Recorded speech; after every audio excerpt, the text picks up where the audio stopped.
Hello and welcome to Hanratty on Karate. I'd like to continue with the subject I started on the last podcast, which is the 20 precepts of Funakoshi Gichin. Now, if you look at a precept, you look up the meaning of the word precept, it's more of an advisory situation rather than an obligatory rule. Okay, so it's an advisory. So basically he was putting down his philosophy as he saw it. Now, I also explained on the last podcast that Funakoshi was a genteel man. He was a school teacher. He came from, a nice background, and he'd never traveled. Well, he traveled from Okinawa to Japan. That was it. So you're not going to find any instance of him traveling around the world spreading his message or anything like that. His message was spread through his own presence, and he was invited to Japan. If you study karate history, you'll know he was invited to Japan after the Crown Prince had seen a karate demonstration in a school previously, and they invited him. Now, he may not have been the best karate man around, and there's quite a little bit of arguments for and against that. But one of the reasons he was invited to Japan was he spoke Japanese, being an educated man. Anyway, we got through kind of roughly the first three precepts. And the fourth precept is quite complicated when you look at it. The philosophy behind it is complicated. And as we all know, karate and the whole thinking and mindset behind it has evolved over the 100 or so years since these precepts were put down. And Funakoshi himself never commented on them, never explained his thinking. But there have been commentaries written, principally by Nakasone, and a few commentaries that more or less, if you look at them, they almost seem to be entirely opposite to what Funakoshi was putting out, like Karate ni Sentinashi, there's no first attack in karate. If you look at competition karate, basically the attacker wins every time. Okay, that's all you're doing in competition karate.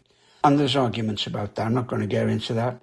But the fourth precept is very interesting, and basically from the psychological point of view, but also from the philosophical point of view as it regards karate. So precept number 4 was, first know yourself, then know others. Now, if we look at this, take a good look at it and see what it means, it's basically a precept from Sun Tzu's Art of War. Know yourself, know your enemy, 100 battles, 100 victories. This is in the Art of War, Sun Tzu. It says, if you know the enemy and know yourself, you need not fear the results of 100 battles. Okay, so the Art of War, it seems pretty obvious, the meaning, but you need to know, Funakoshi says also you need to be able to release your mind. Well, this goes hand in hand with this precept.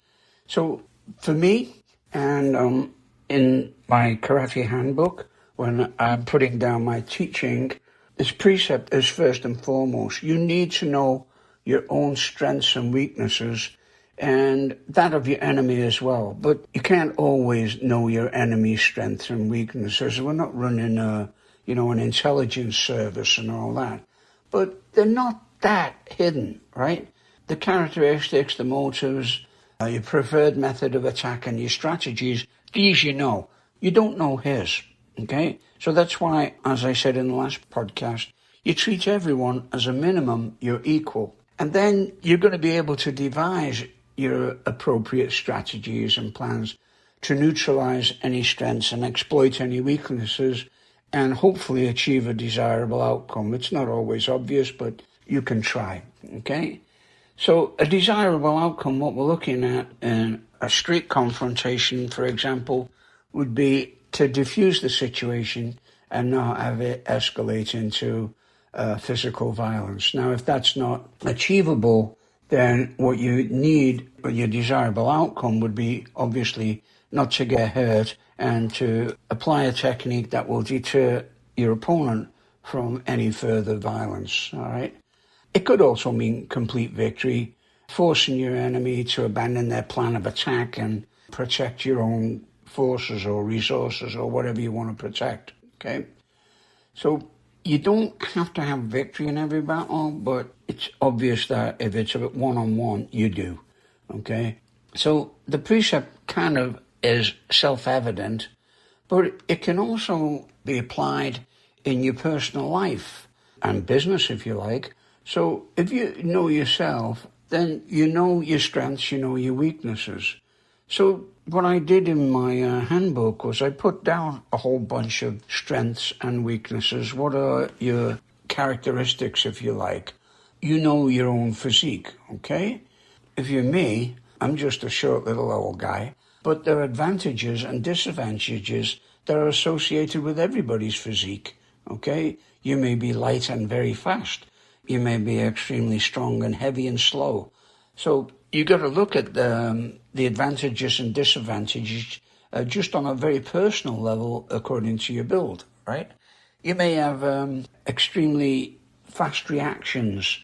You also may be a tendency to what I call like a fast responder. If I touch nerve points, some people go down in a heap, other people just look at you and shrug, okay? So non-responders and fast responders are different when it comes to pressure points and nerve centers, okay? Figure out what you are, and if you respond quite abruptly to nerves being touched, then you may want to figure out how to protect them. Ask yourself, what are your most effective techniques?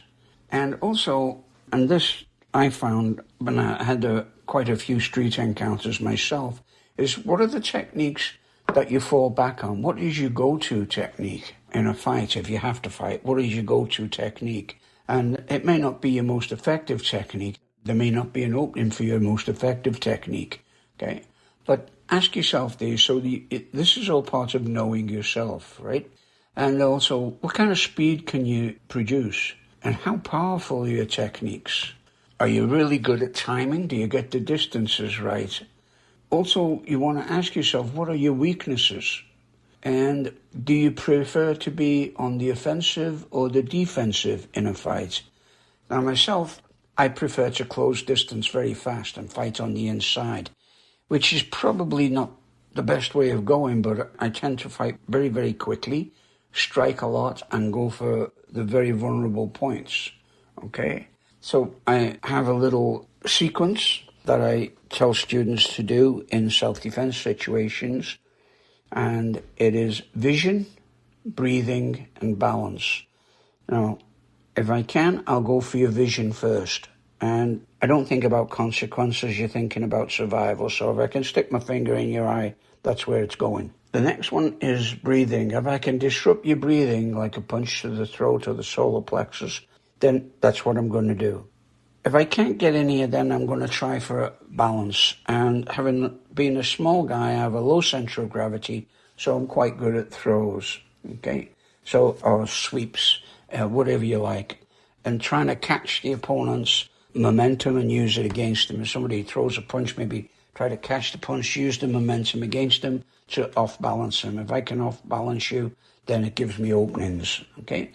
So you need to find these things out about yourself. Also, find out what kind of attacks you're most susceptible to. Now, most people these days, the attacks they're most susceptible to is not recognizing the danger that somebody is coming up in a contentious manner and is a bully or something like that. You don't recognize it straight away because you always look for the good in people, which is admirable and what you should be doing. But you got to realize that there's danger. And a lot of people don't realize danger these days, especially in this society where they maybe think that people aren't dangerous, that nobody's going to hurt them because that's the way it is. If you grew up in a society that was rough and tough and you basically had to fight to survive, then you're going to recognize the danger a lot quicker because of habit, all right? I remember Nishiyama used to give us an example of not being ready. If you look at a little baby in a crib, okay, just lying there looking at you, and bring your hand down towards the baby, it might just blink, but it won't do anything else. Now, and you get to about 2 or 3, and this is going to be dependent on your upbringing. You raise your hand to that child, it's going to form some kind of defensive action, run away or cry. So this is culture that has put this action and psychological pressures on people as they get older. it's basically the same throughout society. I found when I first went down teaching in California, and this is quite a few years ago, California's got some weird ideas. I did that in the early 80s anyway. I'd be demonstrating to somebody and I'd throw a punch out, and of course I'd just knock them on the chin, just touch them on the chin.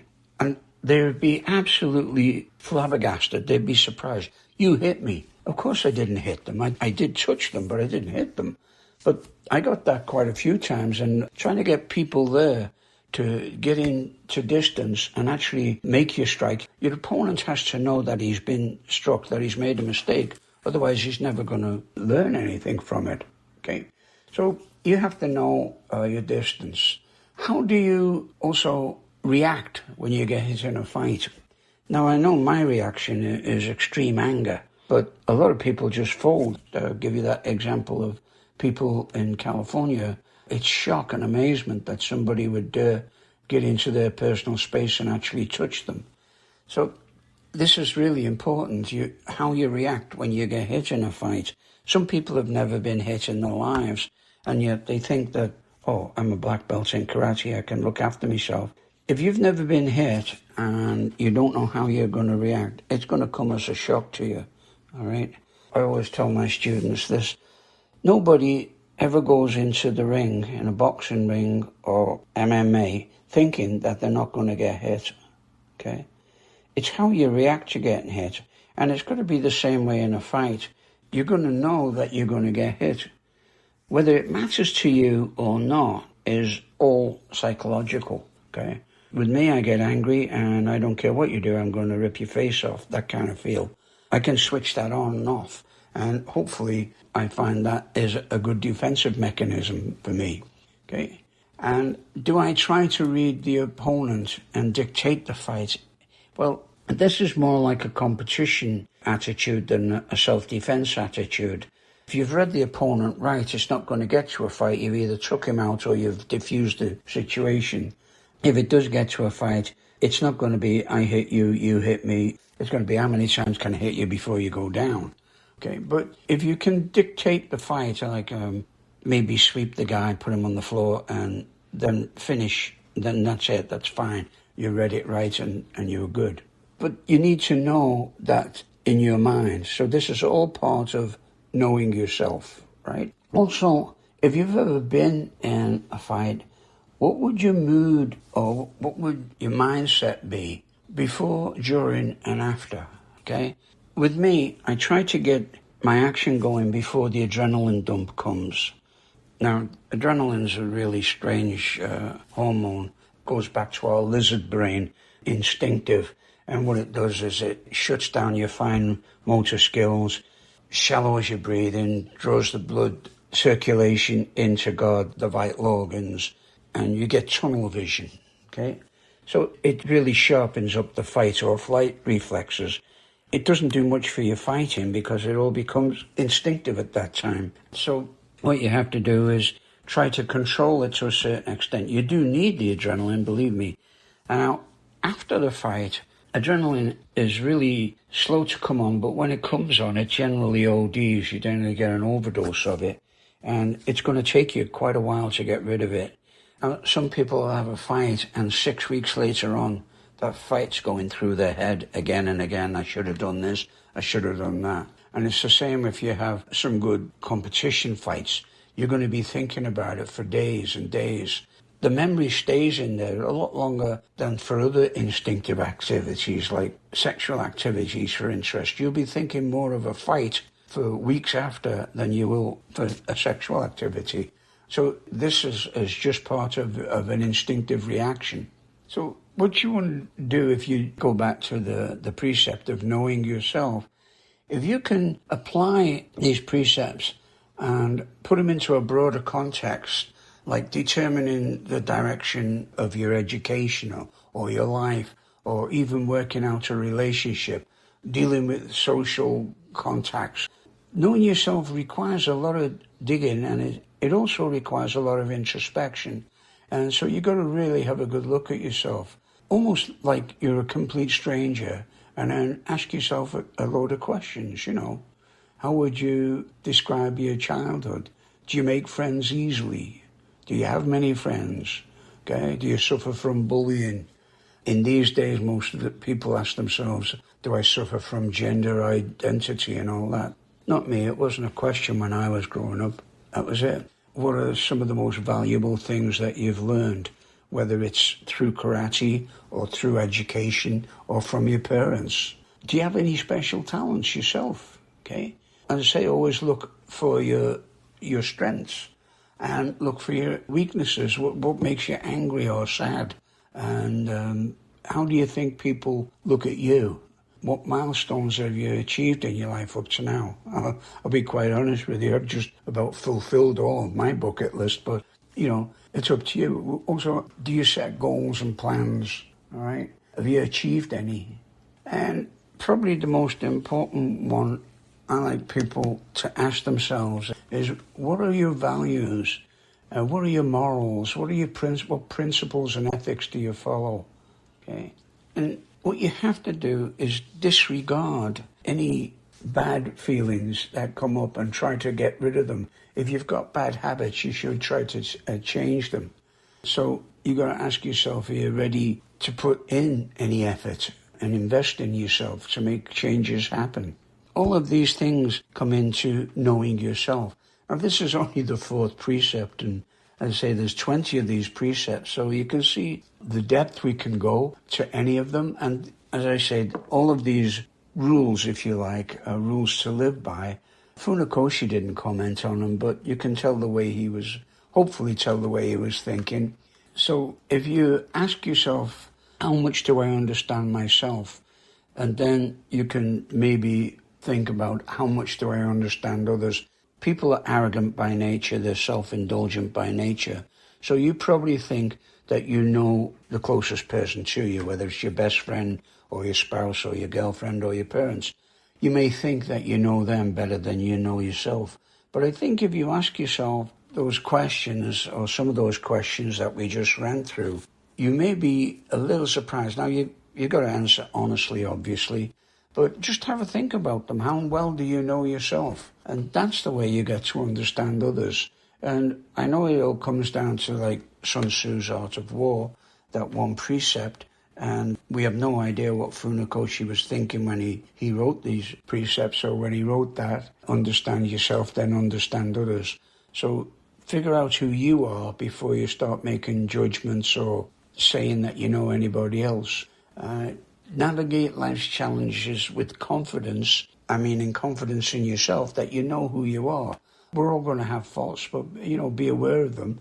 And if it's a fault that you can do something about, then hopefully you will change your outlook. If you see faults in others, then let them deal with it. You don't have to mention it, but you can deal with it. And this is another way of reading people. So if you come into confrontations, hopefully read the body language, and there's a fair bit about body language in my handbook. Body language is a really interesting subject, and a lot of people can read other people's moods and way of thinking straight away just by looking at them. You don't even have to speak the language.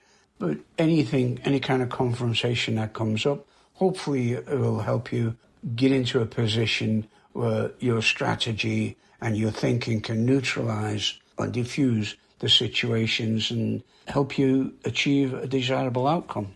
Okay, so anyway, that's that for now. I'd be happy to hear your thoughts on it, and that's it from me. We'll get on to the others. We've only done 4, and I say there's 20. Look forward to talking again. Take care. Bye.